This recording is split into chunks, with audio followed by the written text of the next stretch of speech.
Dr. Patel, there's lots of talk about, obviously the amalgam filling and the old-time silver filling. So the question is, if people have silver fillings in their mouth, should they take it out? Should they leave it in? That's really kind of like a hot question out there, which, what do you think about it?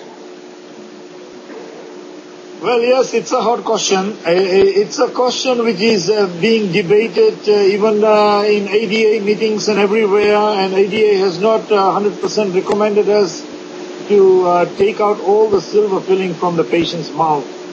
But there is the big thing nowadays in our social life called internet. The internet is flying with all these things which the patients are getting educated. Once they get educated, they see the disadvantages of silver filling and they come and ask us, is silver filling good enough to treat my disease? Should I remove it from my mouth? We always recommend that removal of silver filling is not necessary to treat your disease. But I would recommend you to use a white filling because our office does not use silver filling.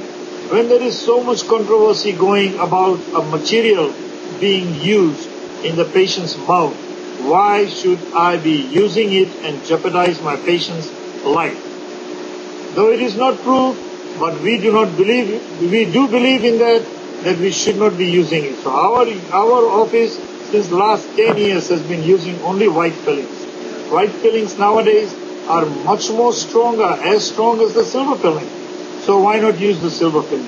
White filling binds very, very well with the side of the cavity and forms a chemical bondage where nothing sips in.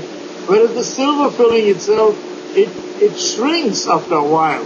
When the silver shrinks, it creates crevices between the tooth and the silver, and the secondary decay happens more from the silver filling. For those reasons, we may remove the silver filling.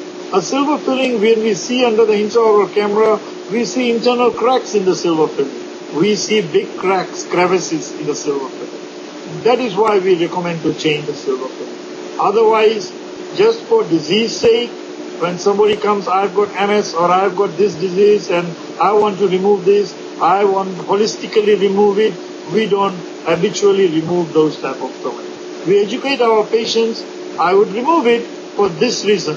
Because I can see cracks. I would remove it because there is a gap between silver filling and the tooth structure itself. I would remove it for those reasons, but I would not remove it to make sure. But some of the cases where the patient is so strongly saying that I want to remove it, and if you do not remove it, I will go to another dentist to remove it. In those kind of cases, we do remove it. Well, all right. Just because the psychology of the patient is affected here. You have to see the psychology of the patient because he will be affected all his life. Right.